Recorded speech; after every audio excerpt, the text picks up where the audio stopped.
어제 저녁에 정지 기반 마치고 가는데 한 집사님께서 이렇게 물으셨습니다.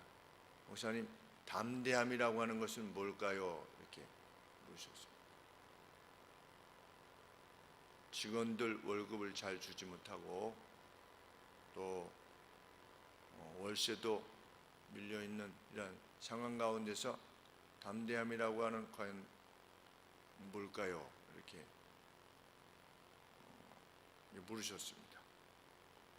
그래서 정말 담대함이라는 건 뭘까? 왜냐하면 담대함이 있을 때 감사가 나오니까. 그런데 오늘 본문이 성도가 지닐 수 있는 담대함이라고 하는 것은 무엇일 수 있겠는가 하는 것을 답해주는 아주 좋은 본문이라 이렇게 여겨집니다. 본문 속에 이스라엘은 병거나 마병의 수에 있어서 아주 열세 가운데 있었던 것이 분명합니다. 상황은 아주 심각합니다. 그래서 상황 자체가 어떤 날이냐? 환난 날이다 이렇게 언급하고 있습니다. 7절 8절 말씀 보시면 자신들의 능력을 비춰보면 침략자들을 격퇴하기에 중과 부족 상태입니다. 그런데 고대의 전쟁에 있어서 마병의 수가 적다, 병거의 수가 적다, 이거는 곧 패배를 의미하는 것이었습니다. 그때 다윗이 이 시를 지은 것이지요. 그리고 이 다윗의 시를 성도들이 함께 불렀던 것입니다.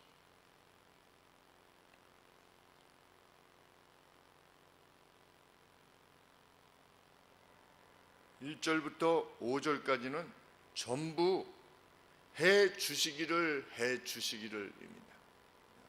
담대함은 어디서 오느냐? 해 주시기를 하나님이 행해 주실 것이라고 하는 그것으로부터 담대함이 오는 것이죠. 마병의 수가 아니라 내가 얼마나 현금을 가지고 있느냐, 내가 실탄이 언제까지 쓸 수 있느냐 라고 하는, 실탄이 내게 얼마 남았느냐 라고 하는 것에 의해서 담대함이 오는 것이 아니라, 누가 담대할 수 있다? 하나님이여 나를 도우소서 할 수 있는 사람이 담대할 수 있다는 것을 우리는 알게 됩니다.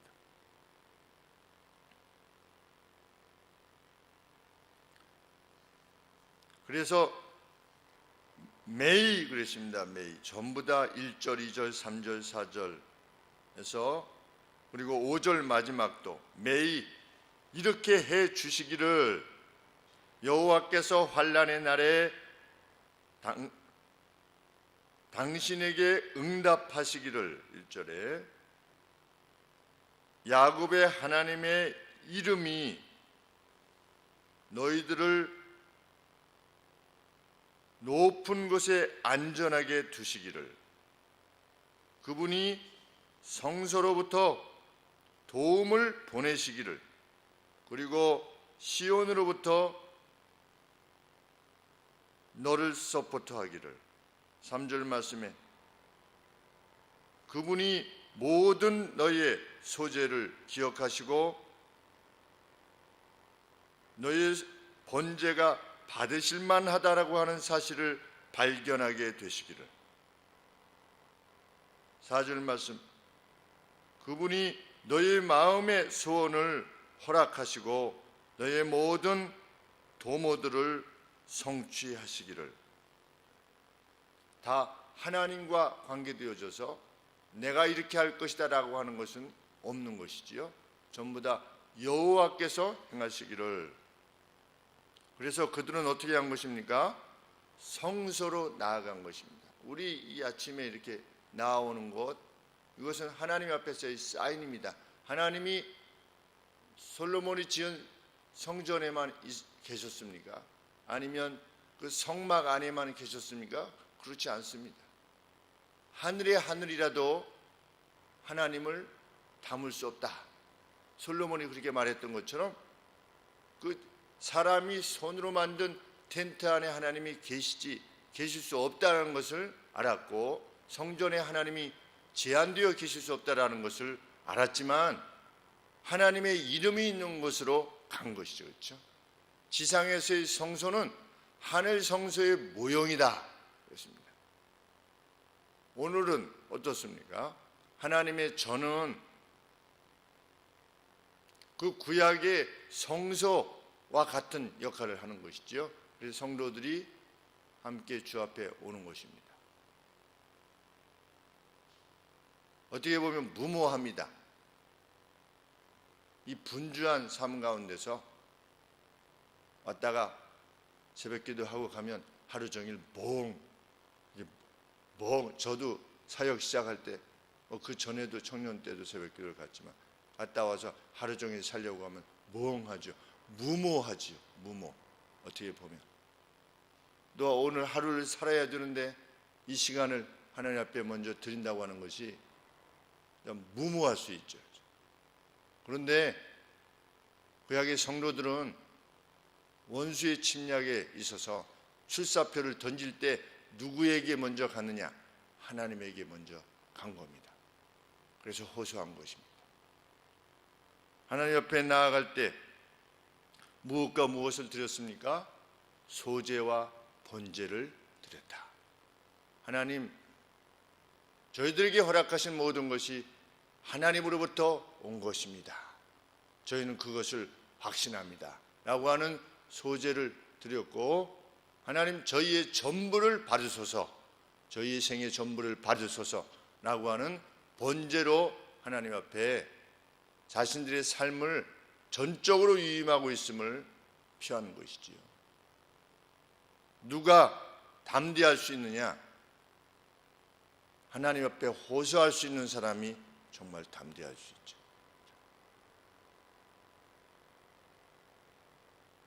그 담대함은 일반 사람들에게는 무모함으로 보이지요. 무모함과 담대함이 비슷해 보입니다. 그런데 불신의 눈으로 보면 정말 무모합니다. 골리앗 앞에 나아갔던 다윗, 무모한 것입니다. 300명 데리고 원수 앞에 메뚜기 떼와 같이 많은 원수들한테 무장도 없이 간 것, 기드온, 무모한 것이지요. 에스더, 그렇지 않아도 왕이 부르지 않았는데 3일이나 금식까지 하면서 왕 앞에 은혜를 입기 위해서 나아간다는 것, 무모한 일이었지요. 그러나 그 무모함을 통해서 하나님께서는 그들을 건져내셨고 또 그들의 백성을 건져내셨습니다. 오늘은 이 무모함에 신앙인들을 참 찾아보기가 어렵게 되었죠.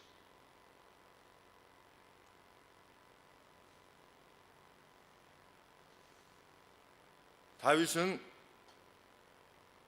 환난날이라고 표현하는 것을 보면 원수들이 지니고 있던 병거와 말의 수가 두려웠던 것이 틀림이 없습니다.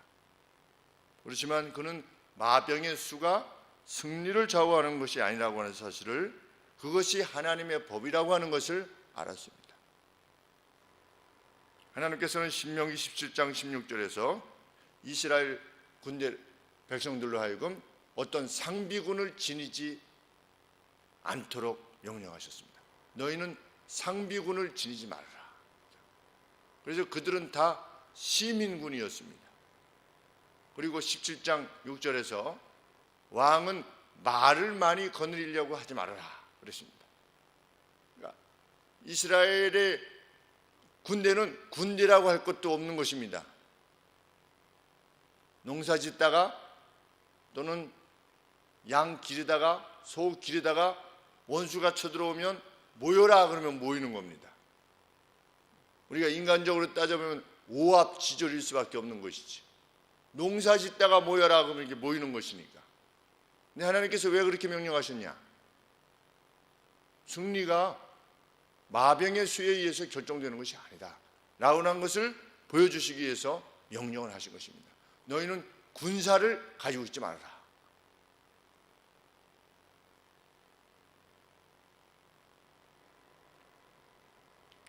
다윗의 무리들은 하나님께서 승리를 주시고자 하신다면 300의 병사만으로도, 병사도 아니지요, 300의 그 사람들이 뭘 가지고 갔습니까?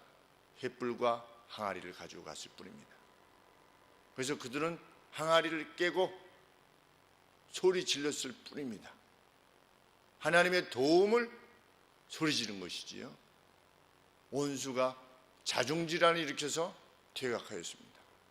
항아리를 가지고, 항아리 안에 횃불을 가지고 갈 때 얼마나 무모해 보였을까 하는 생각을 하게 됩니다. 믿음이 없었다면. 오늘 우리는 그렇게 사는 사람들입니다. 하나님의 사람은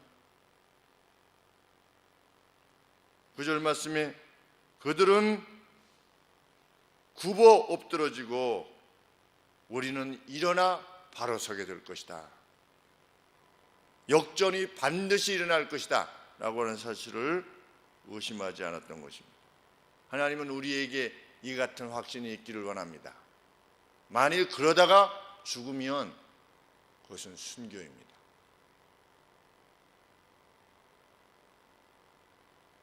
순교의 영광도 아무에게나 하나님이 허락지 아니하시는 것이지,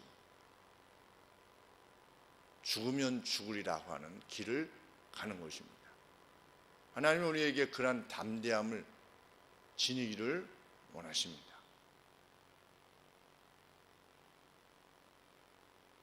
우리가 분명 하나님의 뜻을 위하여서 나아가고 있는데 직원들 월급을 줄 수 없다, 월세를 낼 수 없다. 하나님의 뜻이 분명해서 나아가고 있는데 그렇게 해서 파산이 되어진다. 하나님께서 그를 또 돌보실 것입니다. 그것이 우리의 믿음입니다.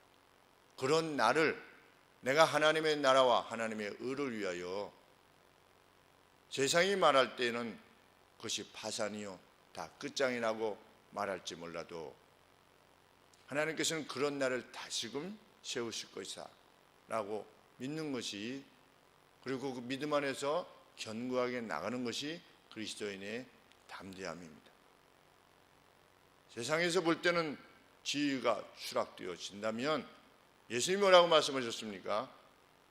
너희의 그 고난이 내 뜻을 실현하기 위한, 너희의 삶의 현장에서, 내가 내게 준 삶의 현장에서 내 뜻을 실현하기 위한 그 애씀이 분명하다면 너희는 기뻐하고 기뻐하라. 하늘에서 너희의 상이 클 것이기 때문이다. 예수님은 그렇게 말씀하셨습니다. 하나님은 우리에게 승리를 주실 것이나 우리가 인간적으로 볼 때 승리가 아닌 괴로움 가운데 혹 가게 하신다면 기뻐하고 즐거워해라. 왜? 하늘의 상이 클 것이기 때문이다.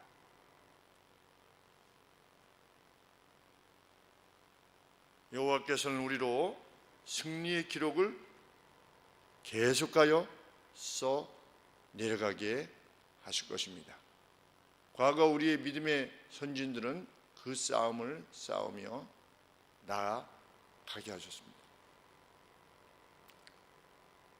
우리 방기현 집사님 고향으로 내려가실 때 정말 어떻게 보면 세상적으로 보면 아무것도 손에 지니지 않은 빈 털터리와 같이 그렇게 내려가셨습니다. 연로하신 부모님을 곁에서 돌보고자 하시는 것이 1차 목적이요, 또 살고 있던 그 집을 받았던 그 보상되어졌던 것들이 형제들에 의해서 다 없어지게 되었을 때 그것이 얼마나 괴로운 일이겠습니까? 자녀 둘이나 이렇게 있는데, 그럼에도 불구하고 내려가셔서 또 행복하게 살게 하십니다. 우리가 올라오실 때 얼굴 뵈면 또 기쁨의 그 화평한 얼굴, 그것을 뵙게 되는데 그것이 참 괴로움 가운데 내려가실 수밖에 없는 어떤 결정을 내리게 되었을 때의 그 모습이나 올라오셔서 또 거기서 또 기쁨으로 살게 하시는 하나님의 은혜를 말씀하실 때 그 표정이나 똑같은 것이죠. 하나님은 우리로 또 살게 하십니다. 우리에게 남는 것은 그 순간순간마다 우리가 하나님을 위해서 결정을 내리고 우리에게 주어진 삶의 현장을 주의 가치로 돌아보고 이를 위해서 애쓴 것이 분명하다면 하나님께서 우리에게 반드시 갚아주실 것이며 그것이 영예로운 것으로 영원히 우리에게 남게 될 것입니다. 그런 확신과 담대함과 감사를 지닌 참 그런 영적인 담대함, 무모해 보일 만큼 그것이 우리에게 있어지기를. 그래서 그것을 소원하여 하나님의 성소로 나아오는, 늘 그렇게 나아오는 저희들 모두가 되기를 원합니다. 기도하겠습니다. 하나님 아버지, 메뚜기 떼와 같이 많은 원수들 앞에서 참 어찌할 바를 몰라 답답해하고 힘들어했던 다윗이 아니며 그와 함께한 성도의 무리들이 아니었다는 것을 저희들은 말씀을 통하여 배우게 되옵나이다. 하나님, 이 같은 담대함이 저희 하늘소망교회 모든 성도들의 것이 되게 하여 주시고 아버지, 이들이 주의 성소로부터 곧 하늘 성소로부터 허락되어지는 하나님의 돌보심과 이끄심을 소원했던 바와 같이 온 교회 성도들이 하나님의 성소 앞에 나와 아버지 앞에 자신들의 삶의 내용들을 내어놓고 호소할 수 있도록 주님 도와주시옵소서. 주께서 이렇게 해주시기를 라고 하는 그러한 사인들이, 그 증표가 저희들 가운데 있기를 간절히 소원합니다. 이곳저곳에서 승리의 소식을 허락하여 주시옵기를 간절히 원하옵나이다. 특별히 하나님, 재난 가운데 있는 형제들을 주께서 기억하여 주시고 아버지, 원수 골리앗을 물리치셨으며 홍해를 가르셨던, 불못불 속에서 다니엘의 세 친구를 붙드셨던 하나님의 능력이 오늘도 우리에게 이 여상한 것임을 우리 가운데 드러내 주시옵기를 간절히 소원하옵나이다. 하나님, 이에 앞서 그 간구가, 간절한 간청이 하나님 옆에 있게 되어지는 것이 선행될 수 있도록 하나님 도와주시옵소서. 기도하는 자를 하나님께서 버려두시지 아니하신다는 사실을 함께 확신하게 하여 주시옵시고 이곳저곳에서 여호와의 이름을 높이는 그 즐거운 승전보들이 울려 퍼질 수 있도록 도와주시옵시고 우리가 사랑하는 형제와 자매들을 위하여 그리고 이 땅을 위하여 그렇게 간절히 하나님의 도우심을 호소하게 하여 주시옵소서. 예수 그리스도의 이름으로 기도합나이다. 아멘.